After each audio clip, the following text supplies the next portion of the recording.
माल्यवंत महोत्सव 2024 रखुछि मालकानगिरी। माल्यवंत महोत्सव को उद्घाटन करिसेंती ओडिशार माननीय मुख्यमंत्री श्रीजुक्त मोहन चरण माझी।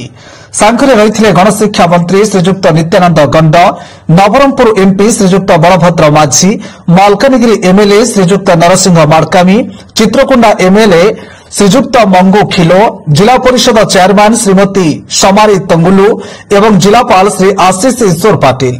गत 13 डिसेम्बर मालकानगिरी माल्यवंत महोत्सव शुभारंभ होईछि। उद्घाटन करिसेंती ओडिशार माननीय मुख्यमंत्री श्रीजुक्त मोहन चरण माझी।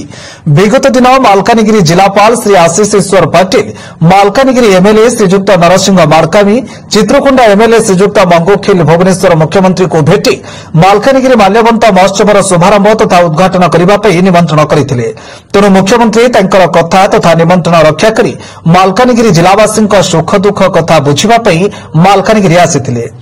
मालकानगिरी आसी जिलार विभिन्न विभाग अधिकारी और दलीय कर्मी नेता एवं मालकानगिरी जनता सहित सीधा सड़क भेटघाट कर विभिन्न विषय आलोचना करथिले एवं सेमानक समस्यार समाधान शीघ्र हेबो बोली मुख्यमंत्री कहिसेंती।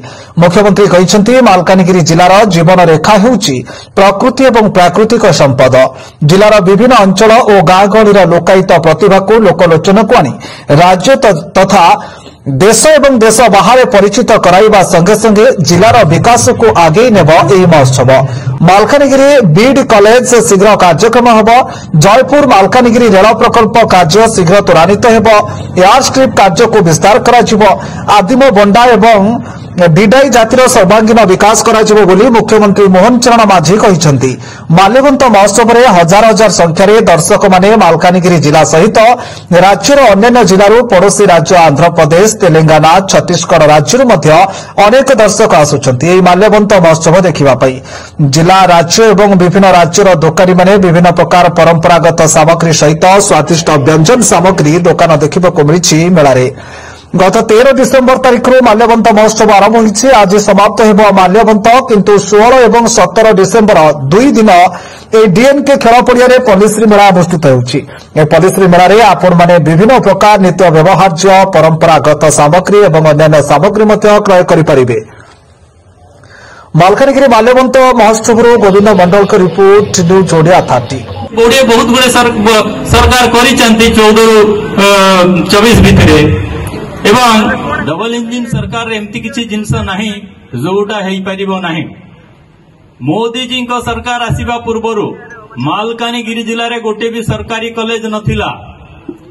2016 मसीह रे प्रथम सरकारी college model degree college Malkangiri ठारे हला एवं एई वर्ष मोहन भाई सरकार आसीबा सांगे सांगे चित्रकोंडा ठारे सरकारी डिग्री कॉलेज रो पढ़ा आरंभ हो जाइछि।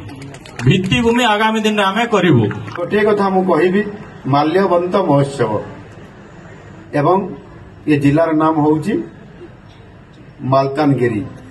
संभवतः मालकानगिरी रो माल्यवंतगिरी, माल्यवंतगिरी रो मालकानगिरी, ये जहाँ भी हो एथिरे माल्यवंत पहाड़ जंगल को बाद दे मालकानगिरी चिंता करा जाई न पारे।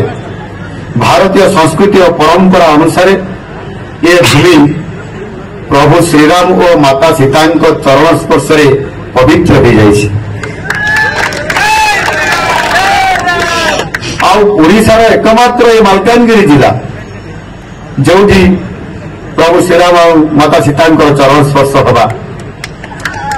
यह सत्य जे द्वापर जुगरे पांडव माने एठारे अवस्थान करुथिले एवं विचरण करुथिले। एपरिक यही भूमि रे सत्य जुगर झलक मध्य अनेक जगह देखिया पाई मिले। बंडा और कया संप्रदाय पूजा करती सुकुरी को, जी कि गुरु शुक्राचार्य कन्या थिले सुकुरी। आउ यही परि देवभूमि को मोर कोटि कोटि प्रणाम। आज जिला प्रशासन तथा मालकानगिरी जनसाधारण मिलित उद्यम आयोजित माल्यवंत महोत्सव 2024 भव्य कार्यक्रम स्पष्ट बारी पड़ुछि। ये जिलार समृद्ध कला, संस्कृति, साहित्य, जनजाति परंपरा, प्राकृतिक समाज आज केते अनन्य। ମାଲକାନଗିରି ଜିଲ୍ଲାର ଜୀବନ ରେଖା ହେଉଛି ପ୍ରକୃତି ଏବଂ ପ୍ରାକୃତିକ ସମ୍ପଦ। ଗାଁ ଗହଳିର ଅନେକ ଲୋକାୟତ ପ୍ରତିଭାକୁ ଲୋକଲୋଚନକୁ ଆଣି ରାଜ୍ୟ ଦେଶ ଏବଂ ଦେଶ ବାହାରେ ପରିଚିତ କରାଇବା ସଙ୍ଗେ ସଙ୍ଗେ ଜିଲ୍ଲାର ବିକାଶକୁ ଆଗକୁ ନେବ ଏହି ମହୋତ୍ସବ। ଜିଲ୍ଲା ପ୍ରଶାସନ ମାଲ୍ୟବନ୍ତ ମହୋତ୍ସବ ମାଧ୍ୟମରେ ଲୋକନୃତ୍ୟ ଲୋକସଙ୍ଗୀତ ପ୍ରତିଯୋଗିତା ଭଳି ଅଭିନବ ପଦକ୍ଷେପ ଗ୍ରହଣ କରି ଲୋପ ପାଇଯାଉଥିବା କଳା ଓ ସଂସ୍କୃତିକୁ ଉଜ୍ଜୀବିତ କରିବା ପାଇଁ ପଦକ୍ଷେପ ନେଉଛନ୍ତି। ଆଉ ଏ କଥା ମୁଁ ଶୁଣିଲା ପରେ ଜାଣିଲା ପରେ ଅତ୍ୟନ୍ତ ଆନନ୍ଦିତ ଅଛି।